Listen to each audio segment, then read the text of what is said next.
Grüß euch, liebe Zuseher.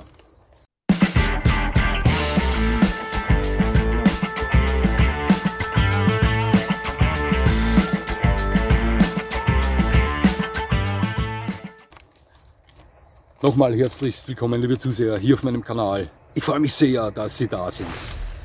Wieder ein heikles Video heute. Es geht ja um einen Hund heute, um den viel gestritten wird. Speziell wenn es um die Haltung geht, streiten da oftmals Jäger mit Nichtjägern. Ja. Es geht um den Deutsch Strather. Ja, der Deutsch Strather zählt zu den beliebtesten Jagdhunderassen Deutschlands. Er ist ein sogenannter Volljagdgebrauchshund.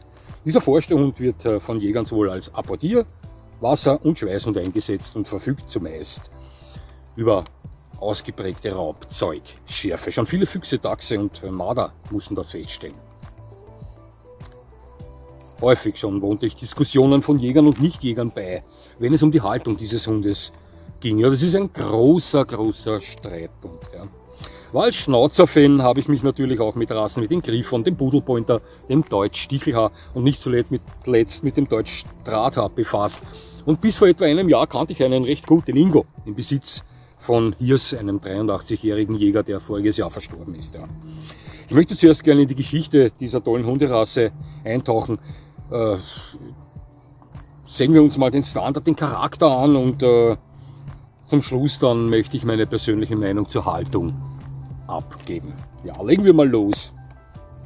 Also in den letzten Jahrhunderten wurden ja viele verschiedene rauhaarige Jagdhunde untereinander gekreuzt. Ja, Dinge wie Farben, einheitliche Größe, einheitliche Gesamterscheinung waren ja da völlig unwichtig. Wichtig war einzig und allein die Leistungsfähigkeit. Und dann vor etwa 100 Jahren begann man in Deutschland damit, nach der endgültigen rauhaarigen Jagdhund-Allround-Lösung zu suchen. Da fokussierte man sich auf die Reinzucht. Ja. Man holte sich die besten Griffons, besten Pudelpointer, besten Deutsch Stichelhaar, kreuzte die miteinander und fügte dann etwas später noch Deutsch Kurzhaarblut ein. Und so entstand der Deutsch Strather, der heutzutage für viele Jäger als die Allzweckwaffe schlechthin gilt. Der Standard zeigt uns einen Hund mit bis zu 68 cm Schulterhöhe und bis zu 35 Kilo Gewicht. Ingo hätte über diese Daten geschmunzelt, aber dazu etwas später. Der Stecker ist hart und er besitzt eine wasserabweisende, dichte Unterwolle. Als Farben sind erlaubt Braunschimmel, Schwarzschimmel und Hellschimmel. In allen Farben gefällt er mir sehr gut. Die Rute wird bei jagdlich geführten Hunden auch heute noch auf 2/3 kopiert, um Verletzungen zu vermeiden. Ja. Dieser Hund ist sehr stark, ausdauernd und schnell, der ist höchst leistungsfähig und auch mit dementsprechendem Temperament ausgestattet. Er gilt als wundervoller Familienhund außerhalb seiner Arbeit, als Hund, der über gute Wachhundeeigenschaften verfügt und der ebenso Schutztrieb vorweisen kann. Und das ist keine Selbstverständlichkeit bei Forsthunden, liebe Zuseher. Er ist grundsätzlich sozial anderen Hunden gegenüber, aber ich weiß, dass der Deutsch Strather auch schnell mal in Dominanz abrutschen kann. Ist so. Mücken. Ja, das ist ein toll aussehender, großer und sehr leistungsfähiger Hund mit starkem Bewegungsdrang und überdurchschnittlich hohem Aufgabenbedarf. Das stimmt alles, ja, doch ist dieser Hund nur in Jägershand glücklich. Sind das einzig und alleine Jäger, welche diesen Hund führen und halten können? Sehen wir uns das mal genauer an. Schauen Sie, ich bin jetzt etwa 14 Jahre lang hier in Neudörfel zu Hause, von Wien hier herausgekommen. In dieser Zeit kannte ich 3 Deutsch Strather Rüden. 2 leben noch, einer ist seit voriges Jahr nicht mehr unter uns, der Ingo. Ein Rüde ist etwas kleiner, um die 60 cm Schulterhöhe, um die 30 Kilo schwer, im Besitz eines Nichtjägers, den ich öfter beim Spaziergang mit meinem Vito treffe. Ich weiß, dass er diesen Hund trainiert, auf verschiedene Arten. Der Hund wirkt sehr ruhig ausgeglichen auf mich, dem geht nichts ab. Er ist sehr sozial anderen Hunden gegenüber, sucht auch die Freundschaft zu Vito, doch meiner erwidert das nicht, ja, der ist der Schlingel. Gefällt mir sehr gut, habe mich schon öfter mit diesem Herrn unterhalten. Der zweite Deutsch Strather, ein größerer, schwererer Rüde in Hellschimmel. Mit einem Herrn unterwegs in meinem Alter, den ich manchmal im Wald antreffe, wenn ich mit Vito durch die Gegend zische.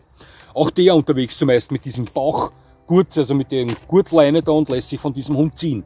Die zischen durch die Wälder, ich weiß, dass er auch manchmal mit dem Radfahren geht. Auch dieser Besitzer, kein Jäger. Der ist auch manchmal mit einem deutschen Schäferhund-Rüden unterwegs, der seiner Tochter gehört. Er lastet diesen Hund auf andere Art und Weise aus. Etwa 9 Jahre alt, dieser Rüde, möchte ich sagen. extrem ausgeglichen, ruhig ebenfalls, sehr sozial, sucht auch die Freundschaft zu meinem Rüden, der auch hier diese nicht erwidert. Ja. Schlingel, Bandit. Der dritte Deutsch-Drahter, den ich persönlich kannte, war Ingo. Ich kenne auch den Jagdleiter Neudorfels recht gut und der spricht bei Ingo von einem mächtigen Drahter. Ja, der war mächtig. Ich schätzte Ingo auf 72 cm Schulterhöhe und weit über 40 Kilo Gewicht. Mein Hund hat 65 cm Schulterhöhe und wirft 35 Kilo auf die Waage. Hatte eine Anatomie eines Malinois. Ingo war weit höher, schwerer, ein wirklicher Brocken. Ein Riese für seine Rasse. Ingo war anders.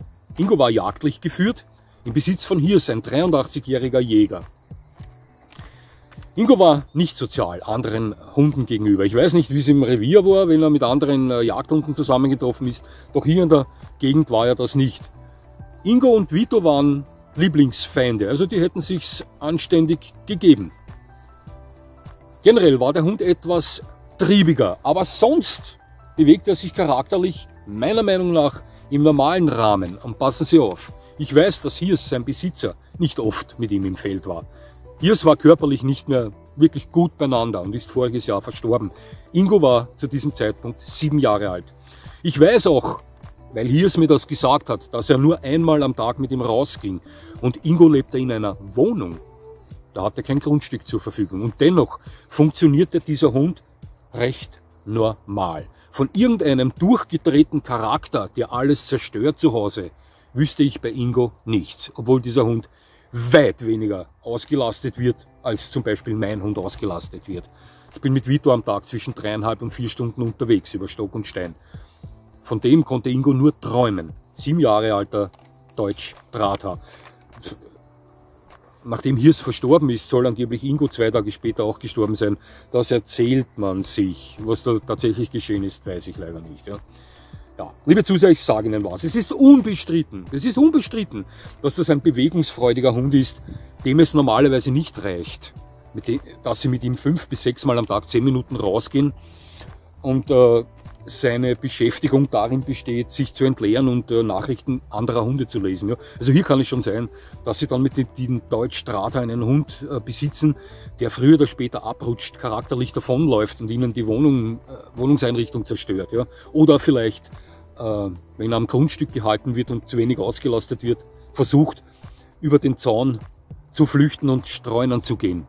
Oder den Sie nicht auslassen können, weil er darin seine Chance sieht, endlich mal Abenteuer erleben zu können und streunern geht. Ja. Das kann leicht geschehen. Das ist unbestritten. Aber das muss kein Deutsch-Drahter sein, damit das passiert. Ich sage Ihnen was. Ja. Passen Sie auf. Schauen Sie. Einem Deutsch-Drahter, der noch nie mit der Jagd zu tun hatte, der noch nie die Jagd kennengelernt hat, dem kann diese Jagd auch nicht abgehen. Der weiß nicht mal, dass es die Jagd überhaupt gibt. Und ich möchte betonen und behaupten, passen Sie auf, wenn Sie einen triebigen Gebrauchshund in der Manier eines Malinois, eines Dobermanns, einen triebigen Schnauzer oder einen triebigen deutschen Schäferhund glücklich machen können, wenn Sie diesen Hund auslasten können, können Sie das mit einem Deutsch-Drahter noch allemal. Und liebe Jagdgesellschaft, liebe Mitglieder der Jagdgesellschaft, liebe Damen und Herren in Grün, wenn Sie das bezweifeln, dann bezweifle ich, dass Sie schon jemals mit einem mit PS ausgestatteten Gebrauchshund in der Manier eines Mali, Dobermann, Schnauzer, Schäferhund und so weiter zu tun hatten. Ja. Denn die haben nicht weniger Bewegungsbedarf oder Aufgabenbedarf als ein bewegungsfreudiger Deutsch-Drahter. Ist so. Schauen Sie, ich verstehe das. Wäre ich ein Jäger und hätte ich eine Deutsch-Drahter-Zucht, dann wäre auch ich erpicht drauf, meine Hunde nur in gute Hände abzugeben. Und ich würde mich davor fürchten, diesen Hund an Leute zu verkaufen, für die dieser Hund nur ein Nebenbeihund ist, mit dem man am Tag 2, 3, 4, 5 Mal rausgeht, ja, aber das war's dann. Ja. Auch ich würde das nicht wollen.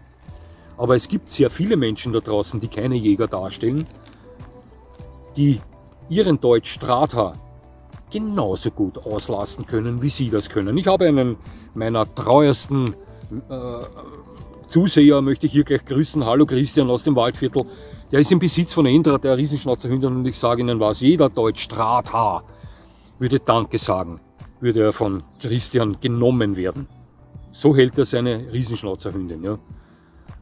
Nochmal, ich wiederhole mich. Wenn Sie ein Mensch sind, der einen triebigen Gebrauchshund auslasten kann, glücklich machen kann, körperlich und geistig beschäftigen kann, das sind keine Hunde, die man hält wie einen Havaneser, einen Malteser etc.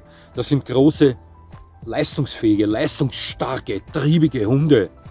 Die gehören beschäftigt. Ganz klar, körperlich, geistige Aufgaben und so weiter.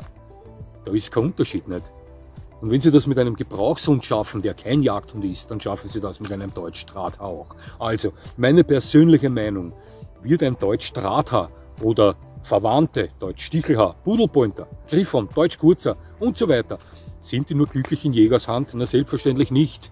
Schauen Sie, wie viele Jagdhunde sind heute schon die typischen Haushunde, Familienhunde. Oder ist ein Ridgeback, ist ein Jagdhund. Red River sind Jagdhunde, Pudel sind Jagdhunde, Setter sind Jagdhunde, Terrier sind Jagdhunde.